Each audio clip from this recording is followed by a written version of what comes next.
Wild Lives by Faunographic. Hey, I'm Rochelle and welcome to Wild Lives by Faunographic. Today we're speaking to the legendary Dr Jane Goodall. It's kind of impossible to describe the impact that Dr Jane has had on the world. Her decades of chimpanzee research and tireless work as a communicator have changed the way we think about wildlife and ourselves as a result. She's received countless awards, accolades and honours, including being named Dame Commander of the Order of the British Empire in 2003, as well as UN Messenger of Peace, and that's a title she's held for 15 years and counting. Today, Dr Jane is 85 years young, but she still spends most of the year travelling the world, sharing her experiences and inspiring us. Luckily for us, today she's taking time out to chat to Wild Lives. But before we start talking to Dr Jane, let's take a quick look at her journey. Jane grew up modestly in the remote English countryside during the war, but her love of animals was clear from a young age as she worked hard to save money to buy second-hand books about Tarzan. These fueled her dreams to live among the wild animals of Africa. When Jane was a young woman, a friend of hers in England invited her to visit her in Africa. So, the young animal lover worked as a waitress and secretary to save up for the epic boat journey there. It was during this adventure that she met legendary archaeologist Dr Louis Leakey, who was studying human natural history.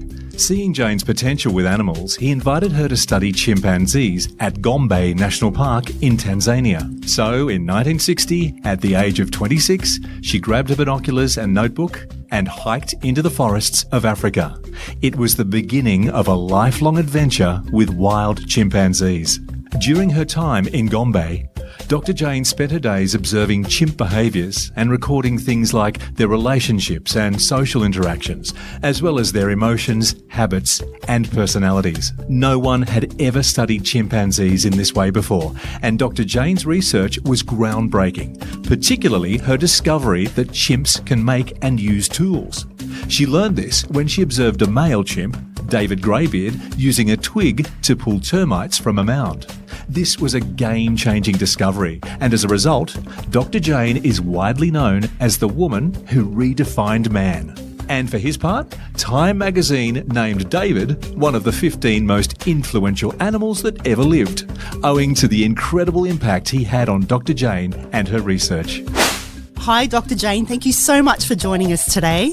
Well, thank you. Thank you for inviting me. Now, first up, I want to talk about David Greybeard because that was a very special relationship that you had. He was the first wild chimp you really bonded with.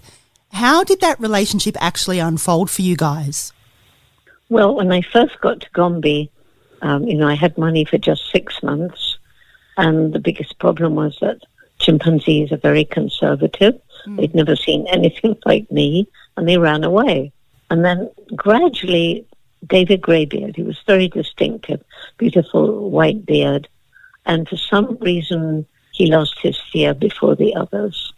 And so it was David Greybeard who was the first one to demonstrate to me that chimpanzees can use and make tools, and this was in the context of fishing for termites from their nests. And so then one day I heard from my cook, I used to climb up into the mountains every morning before daybreak. And I heard from my cook that a chimpanzee had come into camp and stolen some bananas. And he came into camp, it turned out to be David Greybeard, but I didn't know that at the time.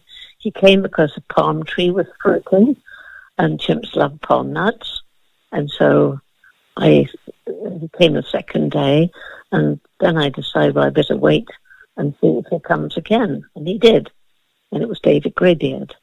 And he took these bananas, and then one day he actually took a banana from my hand. And it was, it was an extraordinary moment. I think I've actually seen an image of that. I don't know if that was the very exact moment of the first banana being handed to you, but it's an extraordinary thing, and I can only imagine how that must have felt. Yeah, it was amazing. It was definitely one of the very first times it was taken by my African cook. From all your decades working with animals, what's the number one lesson that you've learned about animals themselves? Well, that animals have, I learned this from my dog when I was a child. They have personalities, They have minds capable of solving problems, at least many of them do. And most important of all, they have emotions, happiness, sadness, fear. They feel pain. They show grief. And, these are things which I was subsequently told when I had to go and get a degree that were unique to humans. But my dog had already taught me that wasn't true. What have animals taught you about people and the way that, through engaging with animals, how that affects humans? Well, first of all, the more you know about animals, the more you realize how arrogant we've been, and the more you realize, because of what we know, that they're sentient, sapient beings, the way we treat them is shocking and horrible. And, people seem to think that because animals are bred for food, that they don't have personalities and emotions, and that's simply not true. And so I think, the more we learn about them, hopefully the better we'll treat them, and we'll learn to be a little less arrogant, because we have believed wrongly about animals for so long. Science has anyway. Today, animals, chimpanzees especially, face enormous challenges. In 1900, there were 1 million chimps in the world. Today, there are as few as 170,000. I think it's more like at one time there were probably about 2 million based on the extent of the forest. And today, it's probably around 300,000. Okay. I guess the point, though, is that animals seem to be in a race against extinction. Where are we as humans going wrong? Oh, we've gone wrong in every possible way. We've been greedy. We, today anyway, economic interest becomes, economic development always wins over trying to protect the environment. So forests are cut down, and the ocean has been polluted, and we're destroying environment after environment.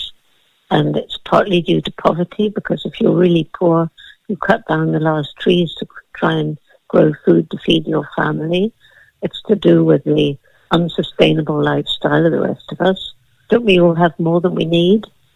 I do, I know.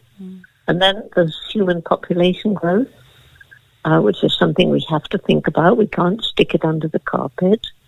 And in some places, the demand on natural resources has been so great that nature can't replenish it quick enough.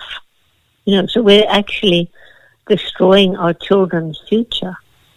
As an animal lover, knowing exactly where to start to solve the problem, it can be just overwhelming. What's your best advice for somebody who does actually want to take action to make a change?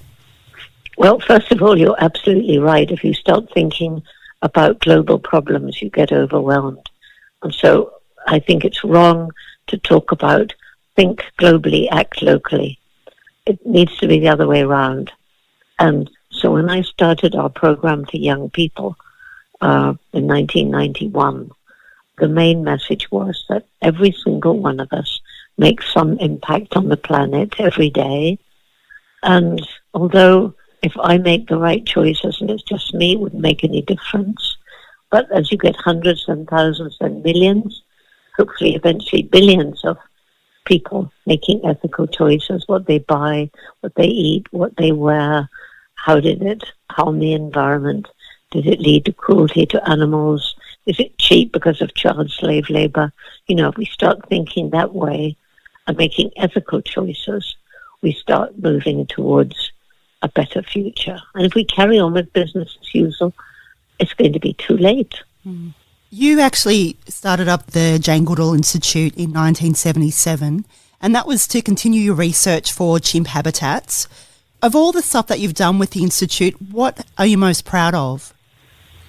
Well, I think it's hard to say, really. I mean, first of all, the understanding of chimpanzees has helped us to realize that we're not that different from other animals. The difference is one of degree and not of kind, as first was thought.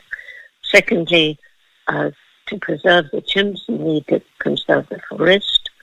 And if you do that, you're helping hundreds of other species as well, because the forest is so rich in biodiversity. And when I first learned in 1986 at the speed with which chimpanzee numbers were dropping and forests were being cut down, and I went to Africa to learn more about the chimps' problems, but I learned about the human problems, the people living in abject poverty. And, when I flew over Gombe, where I've been doing the research, it was once part of this huge equatorial forest belt stretching right across equatorial Africa. And by 1990, I flew over a tiny island of forest that was Gombe, surrounded by completely bare hills, people struggling to survive. And that's when it hit me. If we don't help the people to improve their lives, there's no way we can help start to save the chimps. So that began our Take Care or Takari program in 1994, which is now in 7 different African countries, helping to save the forest and therefore the chimps and other creatures. And then, realizing that if we're not educating new generations to be better stewards than us, there's no point in all this hard work and fundraising to improve the lives of the people. So that's when Roots and Shoots began. In 1991, Dr Jane founded the Roots and Shoots program to inspire young people to make a difference to the world around them and not rely on others, and to be compassionate leaders. Today, there are Roots and Shoots programs in more than 100 countries, all actively teaching young people how they can make the world a better place for people, animals and the environment. Roots and Shoots, as you just mentioned, it's all over the world now and it's so successful with young people. Why do you think it is resonating with young people so much? First of all, because we don't dictate to them. They get to choose, but they have to choose 3 projects, one to help people, one to help animals, one to help the environment, because it's become so clear that all of these problems are interconnected.